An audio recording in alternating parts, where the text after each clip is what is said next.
এখন আর কোনো কথা নয়, ঠিক আছে। প্রশ্নটা পড়ি। 21 নম্বর বলছে একটি লঞ্চের যাত্রী সংখ্যা 47 জন, মাথাপিছু ক্যাবিনের ভাড়া ডেকের ভাড়ার দ্বিগুণ। ডেকের ভাড়া মাথাপিছু 30 টাকা, ডেকের ভাড়া মাথাপিছু 30 টাকা এবং মোট ভাড়া প্রাপ্তি 1680 টাকা। ক্যাবিনের যাত্রী সংখ্যা কত? ক্যাবিন আর ডেকে মনে করেন যে যেখানে চেয়ার বা আপনার হচ্ছে বেঞ্চ দেওয়া থাকে সেটা হচ্ছে ডেকে, সবাই অনেকেই একসাথে বসে। আর ক্যাবিন হচ্ছে রুম, ঠিক আছে। তো এখানে বলছে যে মোট যাত্রী আছে 47 জন, ক্যাবিন আর ডেকে মিলে তোমার ভাড়া পাইছে 1680 টাকা। ডেকের ভাড়া যদি 30 টাকা হয়, ক্যাবিনের ভাড়া 60 টাকা, কারণ ক্যাবিনের ভাড়া ডেকের ভাড়ার দ্বিগুণ।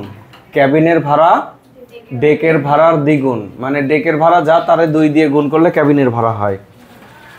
এই হচ্ছে অঙ্ক। তাইলে আমাদের বুঝতে হবে চাইছে কি, বলো, ক্যাবিনের যাত্রী সংখ্যা। তাহলে লেখো ক্যাবিনের, মনে করি ক্যাবিনের যাত্রী সংখ্যা। ক্যাবিনের যাত্রী সংখ্যা x, সুতরাং ডেকের যাত্রী কত? ডেকের যাত্রী সংখ্যা 47 মাইনাস x, নাকি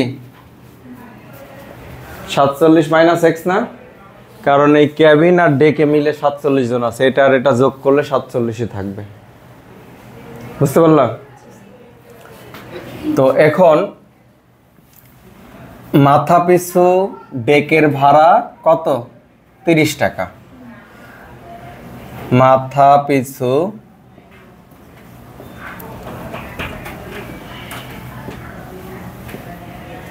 ডেকের ভাড়া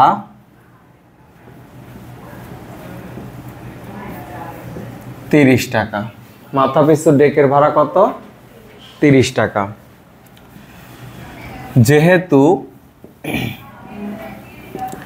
যেহেতু ক্যাবিনের ভাড়া ডেকের ভাড়ার দ্বিগুণ, ক্যাবিনের ভাড়া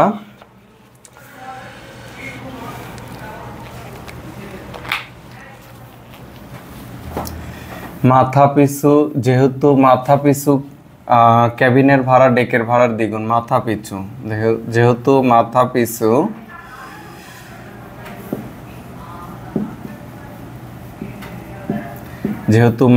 মাথাপিছু ক্যাবিনের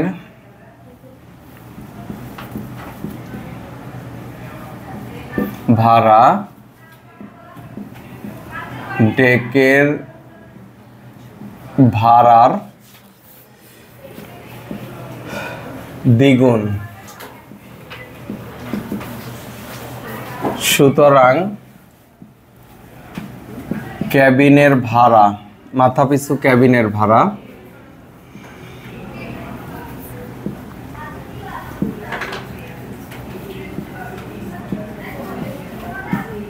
মাথাপিছু ক্যাবিনের ভাড়া 2 গুণ 30 টাকা, তার মানে হচ্ছে 60 টাকা। একজনের ভাড়া যদি 60 টাকা হয় তাহলে একজনের ভাড়া কত? 60x। তাইলে দেখো একজনের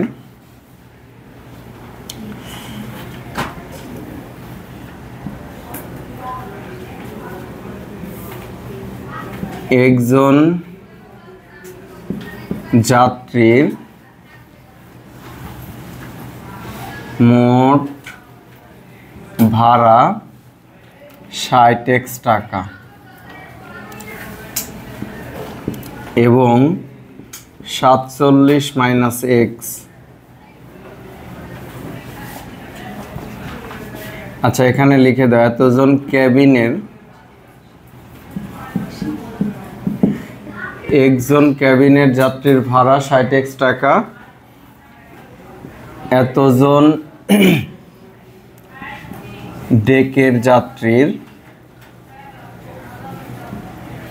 ডেকের যাত্রীর মোট ভাড়া,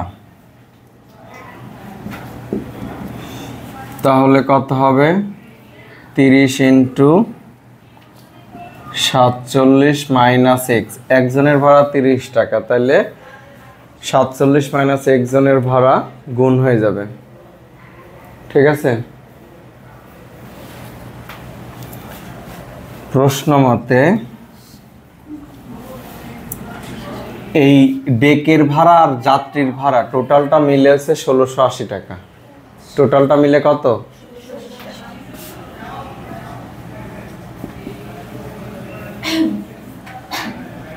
30 47 মাইনাস এক্স 1680।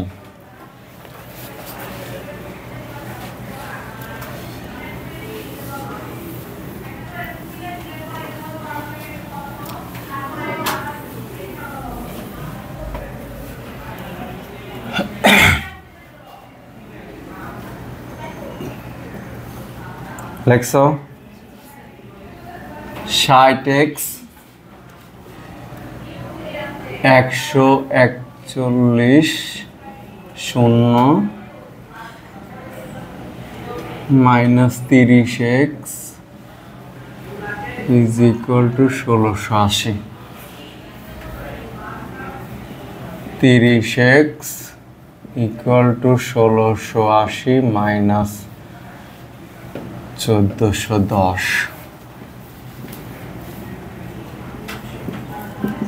270। ঠিক আছে,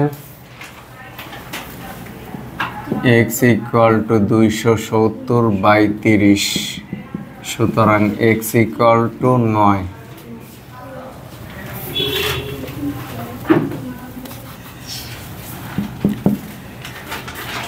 সুতরাং ক্যাবিনের যাত্রী সংখ্যা 9। সংখ্যার পরে জন লিখবা না, সংখ্যার পরে জন লিখবা না।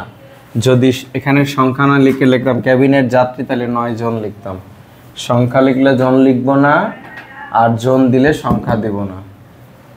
ঠিক আছে, বইটাকে ফলো করবা। এই যে উত্তরে তার সংখ্যা টংখ্যা কিছু লেখে নেই, উত্তরে জন লেখা যাবে, উত্তরে জন লেখা যাবে।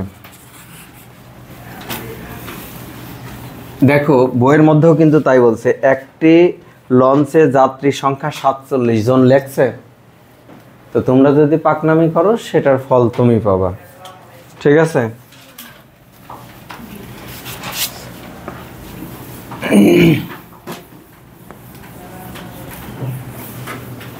22 নম্বর প্রশ্ন পড়ো। বলছে মোট 120টি 25 পয়সার মুদ্রা আর 50 পয়সার মুদ্রায় মোট 35 টাকা হয়। কোন প্রকারের মুদ্রার সংখ্যা কয়টি? একটা জিনিস বোঝার চেষ্টা করো, 2 প্রকারের মুদ্রা আছে। কয় প্রকারের? একটা হচ্ছে 50 পয়সা আর একটা হচ্ছে 25 পয়সা। তো মোট মুদ্রার সংখ্যা কত? 120। 120টি মুদ্রা আছে, যার মধ্যে কিছু 50 পয়সার মুদ্রা আছে আর কিছু 25 পয়সার মুদ্রা আছে। তো টাকায় হিসাব করে পাওয়া গেল 35 টাকা। টাকা হিসাব করে কত পাওয়া গেল? 35 টাকা। তাহলে তোমার কোন প্রকারের মুদ্রা কয়টি আছে এটা বের করতে হবে। এখন তুমি যদি মনে করো আমি 25 পয়সার মুদ্রা এক্স ধরবো, ধরতে পারো। তুমি যদি মনে করো আমি 50 পয়সার মুদ্রা এক্স ধরবো, ধরতে পারো। কারণ এখানে 2 প্রকারের মুদ্রাই বের করতে হবে, 2 প্রকারের মুদ্রাই বের করতে হবে। যদি উত্তরে যে কোনো একটা বলতো যে 50 পয়সার মুদ্রা, তাহলে 50 পয়সা ধরতাম এক্স, তাহলে এক্সের মানটাই আমাদের উত্তর হইতো। আর যদি 25 পয়সার মুদ্রা শুধু বলতো, তাহলে আমরা শুধু এক্স ধরতাম, এক্সের মানটা বের করলেই উত্তর হয়ে যেত। যেহেতু এখানে 2 প্রকার মুদ্রা চাইছে, তুমি যে কোনো একটা ধরে নিতে পারো। কোনটা ধরবো বলো? 50 ধরলে এক্স এর মান মাইনাস আসবে না, 25 ধরলে এক্স এর মান মাইনাস আসবে, আর উভয় পক্ষে -1 দিয়ে গুণ করলে আবার প্লাস হয়ে যাবে, কোনো সমস্যা নেই, যে কোনোটা ধরা যাবে। ঠিক আছে, তাহলে লেখো মনে করি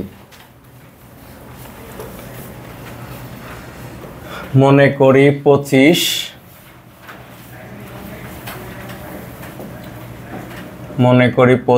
পয়সার মুদ্রা 25 পয়সার মুদ্রা সংখ্যা, আচ্ছা 25 পয়সার মুদ্রা এক্স।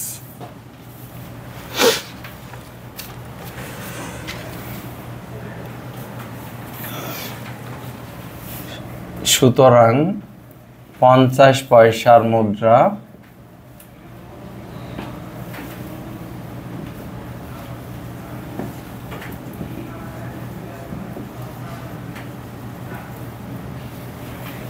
এখানে সংখ্যা দিয়ে দিলাম এক্স, আর 50 পয়সার মুদ্রা সংখ্যা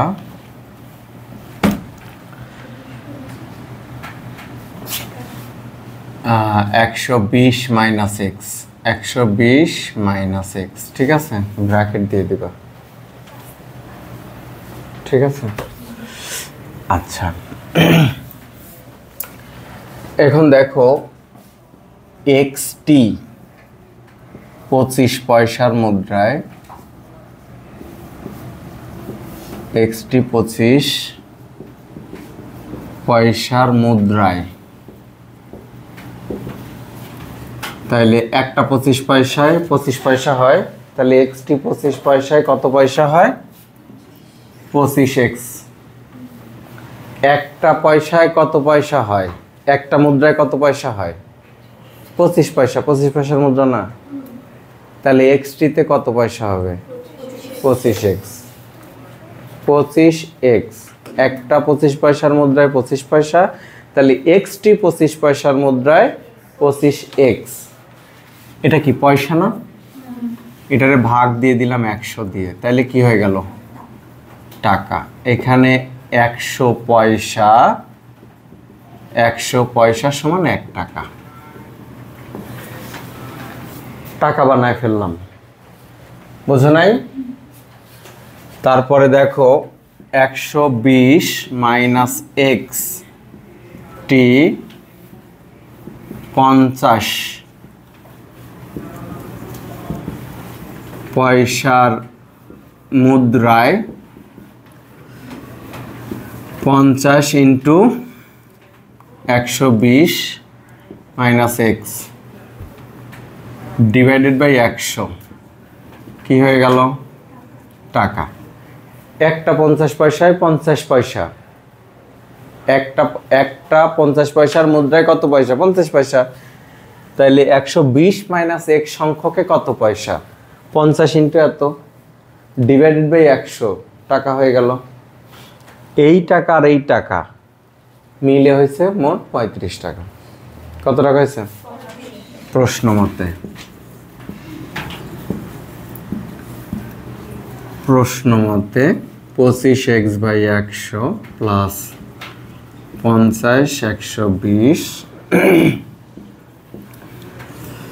মাইনাস এক্স 35 টাকা। লসাগু নাও 100, তাহলে এখানে 25x প্লাস হচ্ছে 5 12 60 600 60 3 0 6000,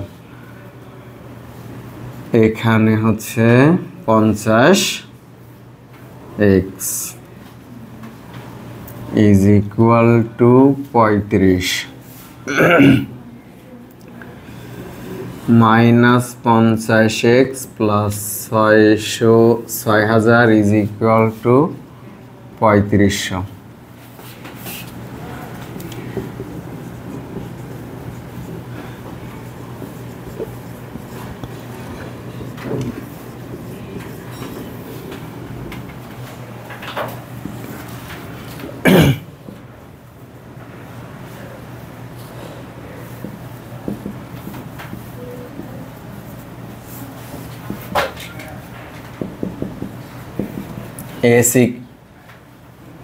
x ইকুয়াল টু 100।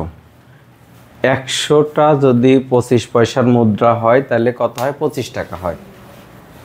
4টা 25 পয়সার মুদ্রায় কয় টাকা হয়? 1 টাকা। তাহলে 100টা 25 পয়সার মুদ্রায় 25 টাকা, আর 20টা 50 পয়সার মুদ্রায় 10 টাকা।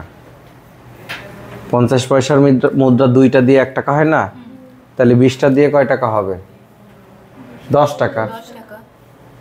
তাহলে 10 টাকা আর 25 টাকা 35 টাকাই তো। দেখো, সুতরাং 25 পয়সার মুদ্রার সংখ্যা 100, আর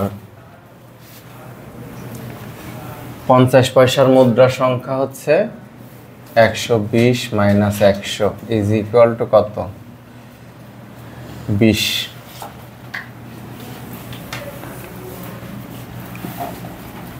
উত্তর 25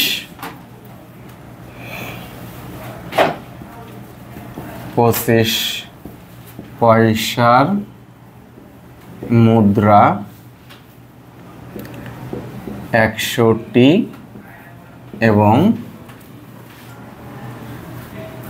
50 পয়সার মুদ্রা 20টি। পরীক্ষার জন্য এই 21, 22 দুইটা ইম্পর্টেন্ট কিন্তু, ঠিক আছে?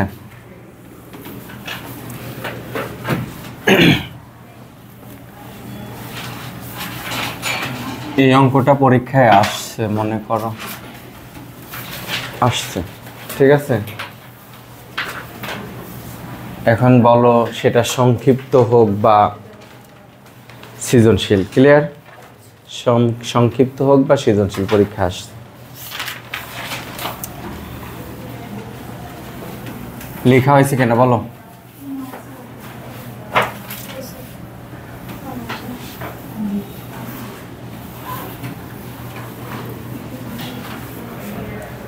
এবার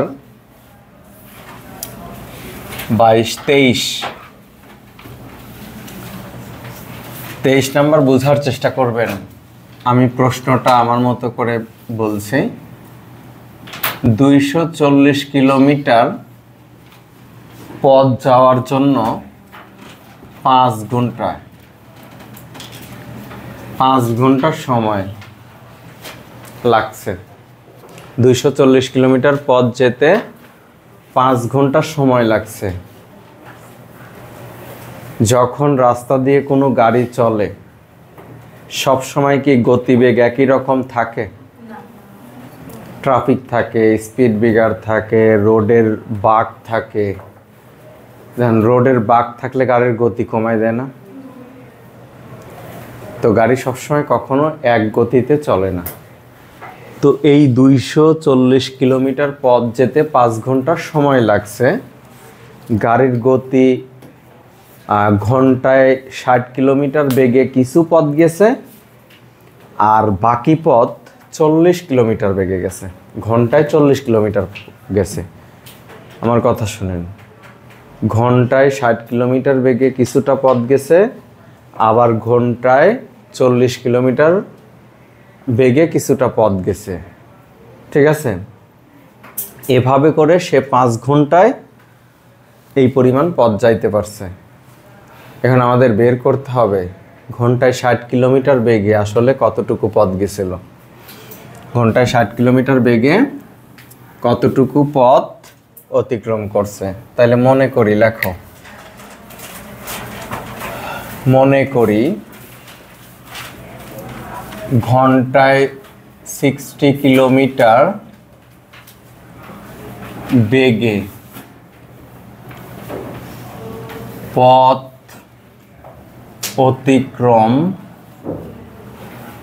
করে x কিলোমিটার। কতটুকু? বেগটা হচ্ছে ঘন্টায় 60 কিলোমিটার। এই 60 কিলোমিটার বেগে 240 কিলোমিটার মধ্যে 60 কিলোমিটার বেগে কতটুকু পথ গেছিল সেটা আমরা x ধরলাম। ঘন্টায় 60 কিলোমিটার বেগে গাড়িটা কত কিলোমিটার গেছিল 240 কিলোমিটারের মধ্যে কত কিলোমিটার গেছিল সেটা আমাদের বের করতে হবে। বুঝে গেল? এখন তাহলে এবং ঘন্টায় 40 কিলোমিটার বেগে পথ অতিক্রম করে 240 - x কিলোমিটার।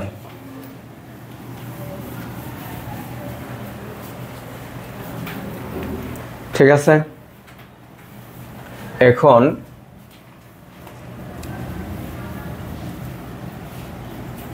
60 কিলোমিটার পথ অতিক্রম করতে সময় লাগে। কত সময় লাগে? 1 ঘন্টা। ওই যে বলছে না ঘন্টায় 60 কিলোমিটার, তাহলে 60 কিলোমিটার পথ যাইতে কত সময় লাগছে? 1 ঘন্টা। সুতরাং 1 কিলোমিটার পথ যাইতে কম সময় লাগবে না বেশি সময় লাগবে? কম সময় লাগবে। কম হলে ভাগ, ঐকিক নিয়মে করতেছি। তাইলে x কিলোমিটার পথ যেতে কত সময় লাগবে? x/60 ঘন্টা। ঠিক আছে? আবার 40 কিলোমিটার পথ অতিক্রম করতে সময় লাগে 1 ঘন্টা।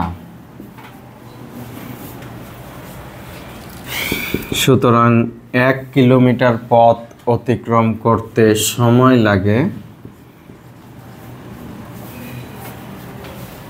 1/40 ঘন্টা। 240 - x কিলোমিটার পথ অতিক্রম করতে সময় লাগে 240 - x/40 ঘন্টা। এই সময় আর এই সময়ের যোগফল হচ্ছে 5 ঘন্টা। বোঝেন নাই? কেন বুঝেন নাই? আপনার টোটাল পথ হচ্ছে এটা।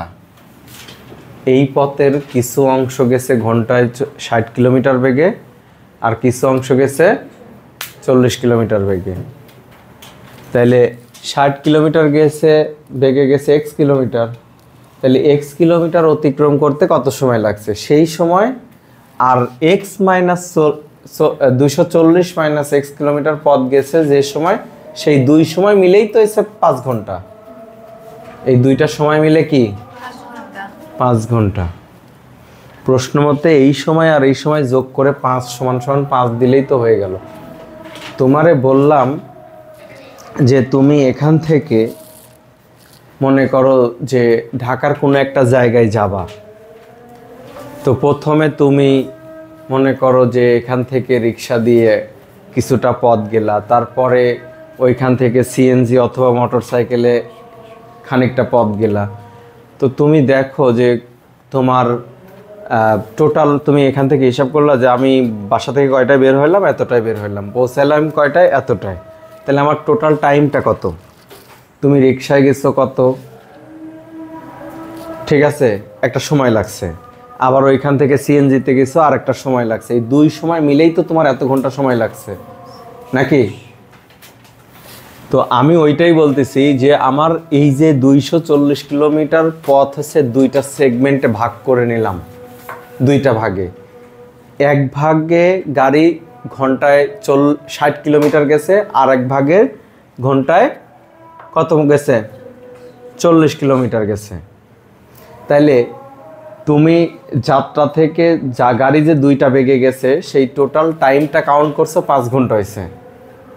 তাইলে আমরা এখানে বললাম যে আমরা জানি না আসলে কতটুকু গেছে তারা 60 কিলোমিটার বেগে, সেটা এক্স ধরে নিলাম। তাহলে এক্স পথ অতিক্রম করতে যে সময় লাগছে সেই সময় আর 240 মাইনাস এক্স পথ অতিক্রম করতে যেটা লাগছে সেই সময়, দুইটা সময় হচ্ছে 5 ঘন্টার সমান।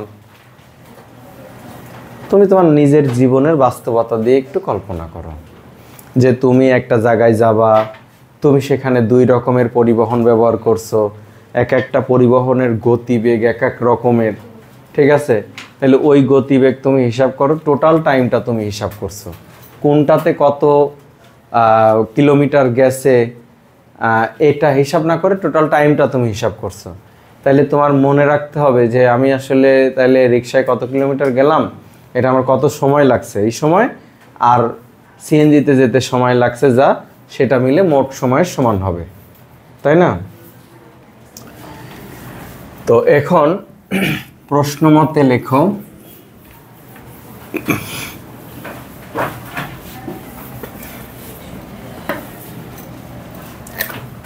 প্রশ্ন মতে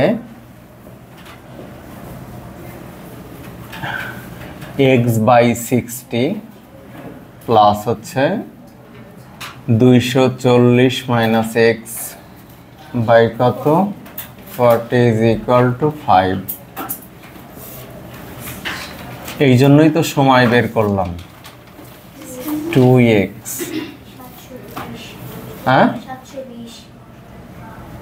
720 minus 3x minus x plus 720 is equal two 600 minus x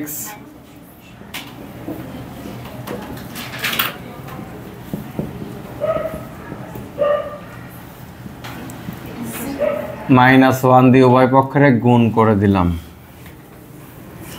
তাইলে 120 কিলোমিটার পথ গেছে হচ্ছে তোমার ঘন্টায় 60 কিলোমিটার বেগে,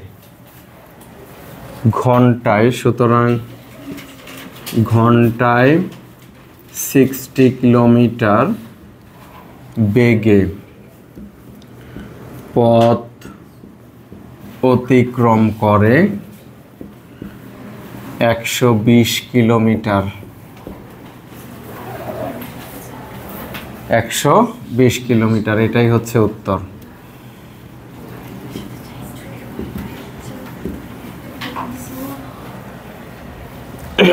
বোঝা গেল?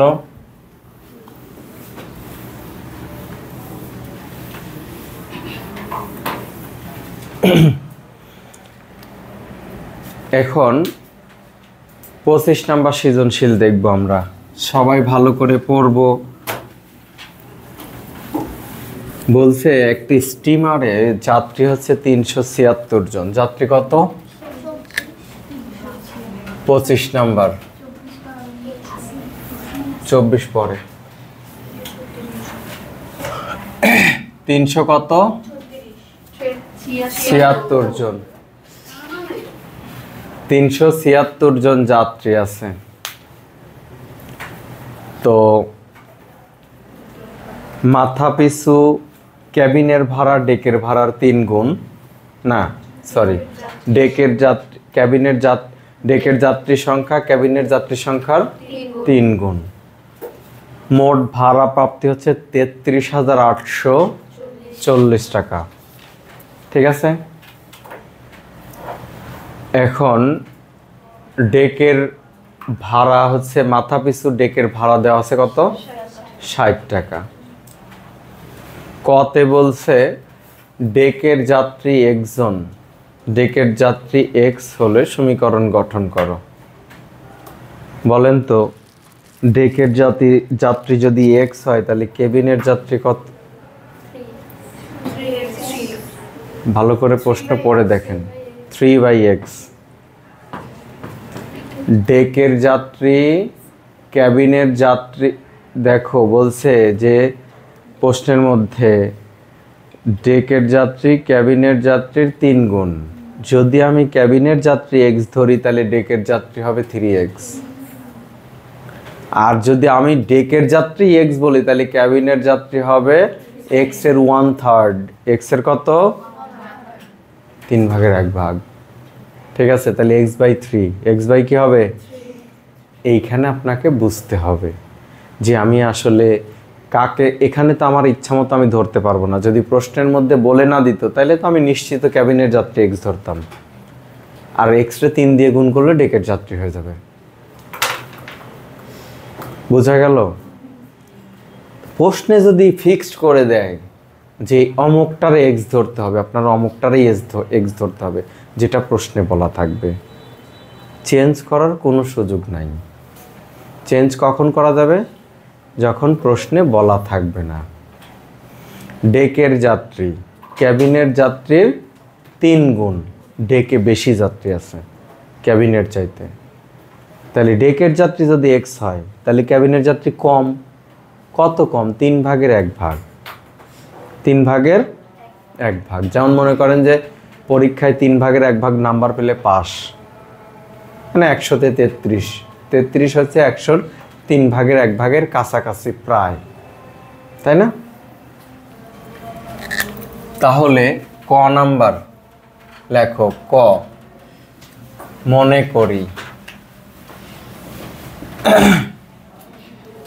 করি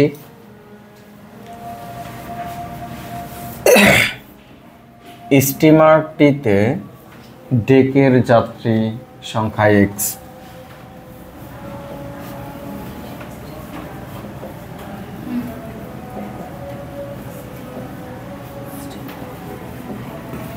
ডেকের যাত্রী সংখ্যা এক্স, সুতরাং কেবিনের যাত্রী সংখ্যা x/3।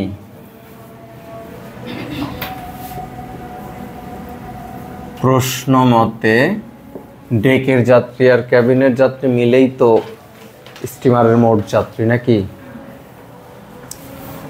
ডেকের যাত্রী আর কেবিনের যাত্রী মিলে স্টিমারের মোট যাত্রী।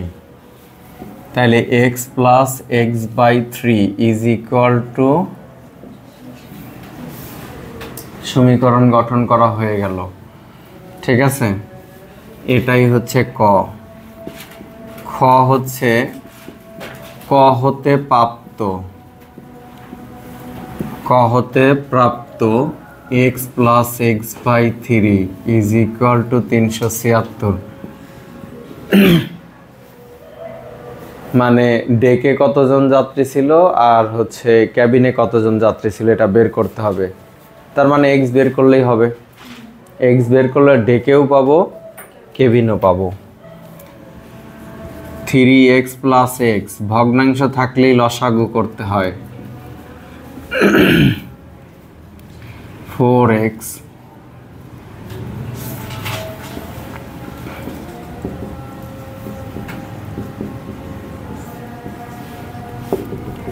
x = 282।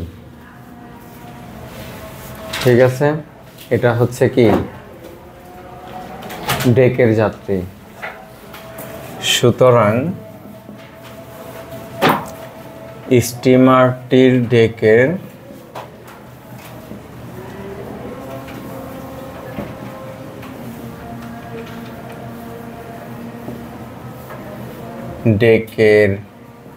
যাত্রী সংখ্যা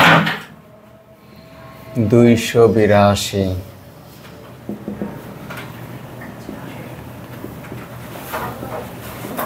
কেবিনের যাত্রী সংখ্যা কি হইল ওদিকে?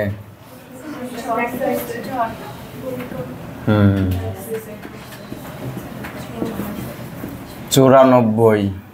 কেবিনের যাত্রী কত? 94। উত্তর, ডেকের যাত্রী 282 জন এবং কেবিনের যাত্রী 94 জন।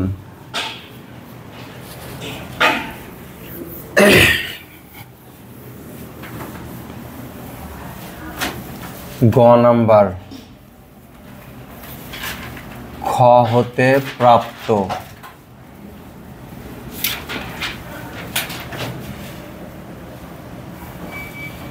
ডেকের যাত্রী সংখ্যা 282 এবং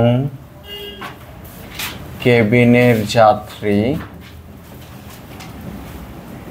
সংখ্যা 94।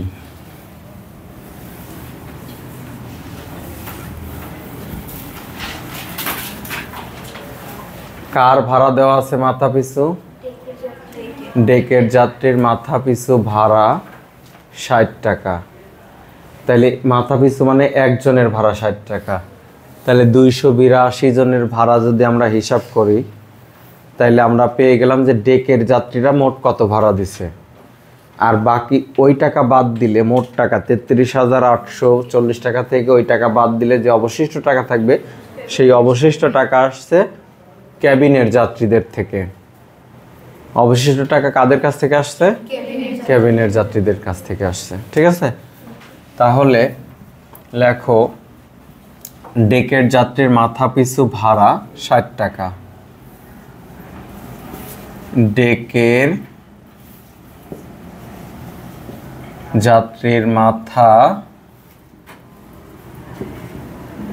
পিছু ভাড়া 60 টাকা।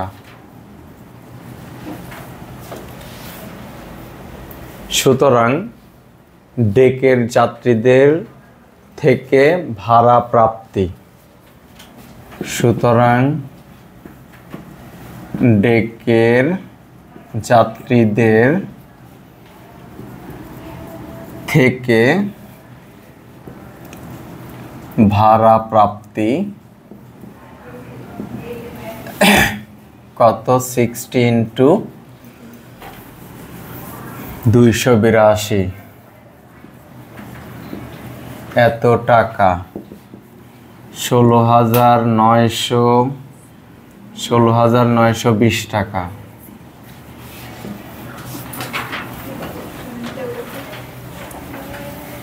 ঠিক আছে, তারপরে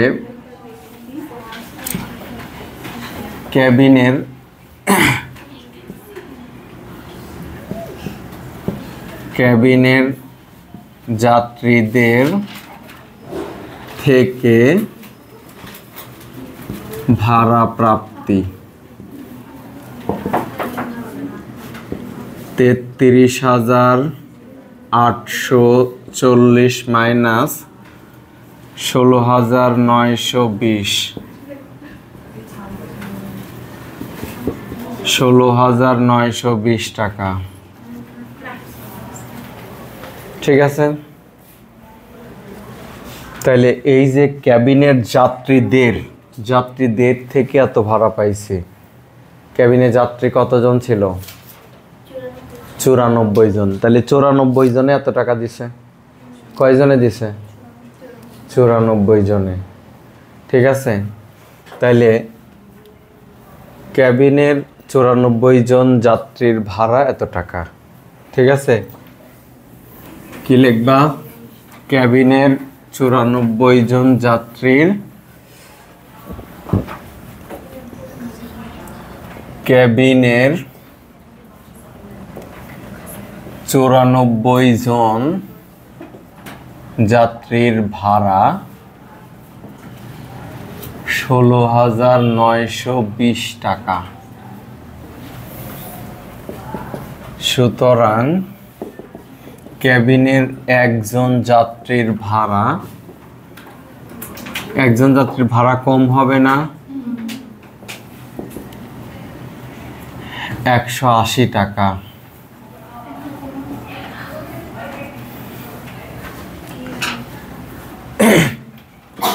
সুতরাং ক্যাবিনের যাত্রীর মাথা পিছু ভাড়া 180 টাকা। উত্তর 180 টাকা।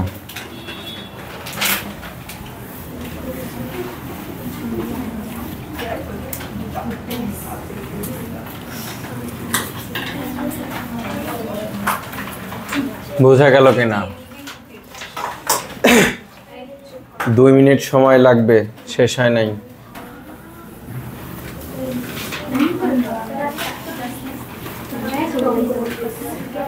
নিরানব্বই পৃষ্ঠায় কাজ, 99 পৃষ্ঠায় কাজের কথা বলা যাবে না। এই 3/5 ভগ্নাংশের সাথে, ভগ্নাংশের লব ও হরের প্রত্যেকের সাথে এমন একটা সংখ্যা যোগ করো, যোগ করলে যার মান হবে কত? 4/5। তাইলে এত ভগ্নাংশের লব হরের প্রত্যেকের সাথে, আমি কিন্তু খালি পড়াই না, দেখিও কে কি করেন। হ্যাঁ, 3/5 এর এত ভগ্নাংশটির লব ও হরের সাথে x যোগ করলে ভগ্নাংশটি 4/5 হবে। প্রশ্ন মতে লিখে 3x 3 + x 5 + x = 4/5 হিসাব করে x এর মান বের করবেন। এটা হচ্ছে খ নম্বরে বলছে দুইটি ক্রমিক স্বাভাবিক সংখ্যার বর্গের অন্তর 151, সংখ্যা দুটি কত? লেখেন, মনে করি, এটাই শেষ। মনে করি দুইটি ক্রমিক স্বাভাবিক সংখ্যা x যথাক্রমে x ও x + 1, x ও x + 1। ঠিক আছে? প্রশ্ন মতে x + 1 whole square minus x square is equal to 151। Important, সংক্ষিপ্তের জন্য।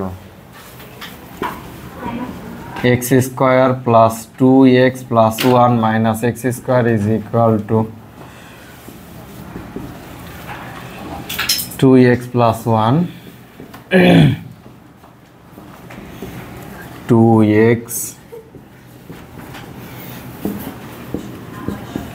2x is equal to 150, x is equal to 150/2, সুতরাং x equal to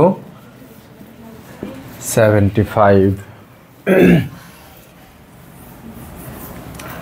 তো দুইটি ক্রমিক স্বাভাবিক সংখ্যা যথাক্রমে 75 ও 75 + 1 ইজ ইকুয়াল টু 76। ঠিক আছে? দুইটি ক্রমিক স্বাভাবিক সংখ্যা 75 আর 76, যার অন্তর, বর্গের অন্তর হচ্ছে 151। ক্লিয়ার? এটার যে গ নাম্বারটা আছে,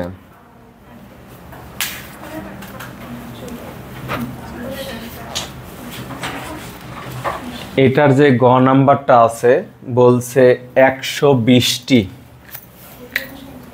120টি কয় টাকা?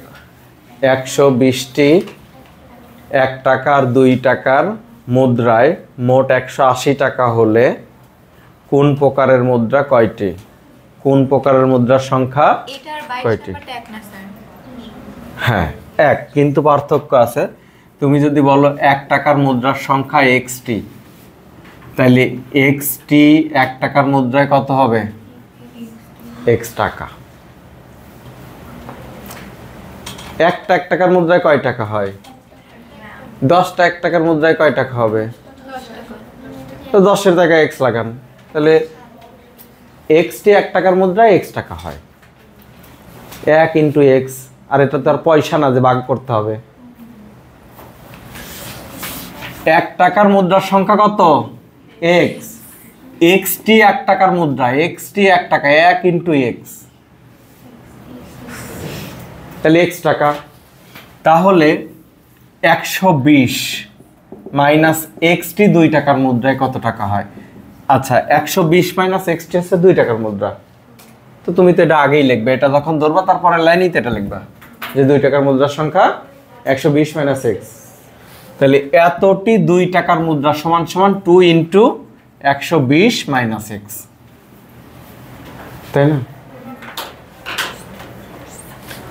এত টাকা 10টা যদি তোমার মুদ্রা দেই, 10টা যদি 2 টাকার মুদ্রা দেই, তাহলে কয় টাকা হয়? তাহলে এইখানে এক্স এর জায়গায় একটা সংখ্যা নেয় 120 মাইনাস এক্সটি, তাহলে তার সাথে 2 গুণ হবে না? তুমি 10-এর সাথে 2 গুণ করেই তো 20 পাইছো নাকি? যত টাকার মুদ্রা, মুদ্রার সংখ্যার সাথে তত গুণ, তাহলে টাকা পাওয়া যাবে। 5 টাকার মুদ্রা বললে 5 দিয়ে গুণ, 2 টাকার মুদ্রা সংখ্যার সাথে 2 দিয়ে গুণ, 1 টাকার মুদ্রার সংখ্যার সাথে 1 দিয়ে গুণ। বুঝা গেল? এই হচ্ছে 5 নাম্বার অধ্যায়ের 5.1-এর যত অঙ্ক, উদাহরণ, অনুশীলনী 24 বাদে, যেটা আমি করাইনি ওটা বাদে সব অঙ্ক প্র্যাকটিস করে ফেলবেন, শেখা লাগবে আপনার। ঠিক আছে? সবগুলো অঙ্ক